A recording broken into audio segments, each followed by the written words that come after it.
Жамбыл атындағы орта мектебінің бастауыш сынып мұғалімі Дәуренкулова Махаббат Әуезбекқызы. Қағидамыз әділдік, тірегіміз жауапкершілік, мақсатымыз өрлеу. Қазақстан Республикасы Президенті ұлттық құрылтайда сөйлеген сөзіне сәйкес тәрбиенің құндылыққа бағдарланған және құзыреттілік тәсілдерін қолдану арқылы біртұтас тәрбие бағдарламасы жүзеге асырылуда. Мақсатым тәрбие парадигмасын жаңартуда тәрбиеге бағытталған жұмыс жоспарын жүзеге асыру. Менің отаным Қазақстан тақырыбындағы тәрбие сағатым құндылықтар шеруімен басталды. Жаңа оқу жылы жаңа жобалармен жол тартты. Тәрбие сағаты басында мемлекеттік әнұран орындалды.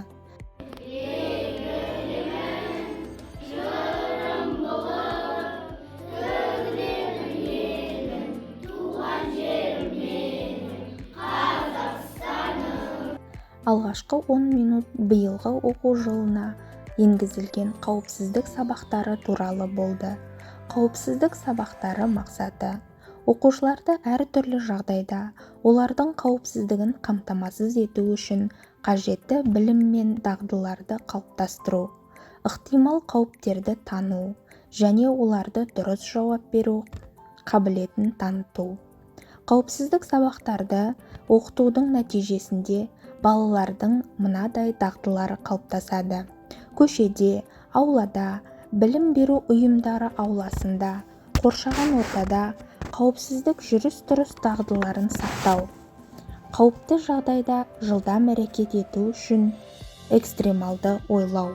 Тәрбие сағатының ерекшелігі ұлттық құндылықтар дәріптелген жасанды интеллект қолданылды. Топпен жұмыс жасалды.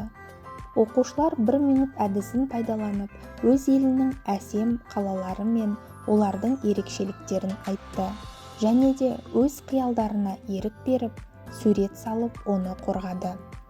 Құрметті әріптестер, біртұтас тәрбие бағдарламасы негізгі идеясы Абай Құнанбаевтың толық адам іліміне негізделген. Бағдарлама бойына жалпы адамзаттың және ұлттық құндылықтарды сіңірген, ұлттық мүддені жоғары қоятын әділетті тұлға тәрбиелеу.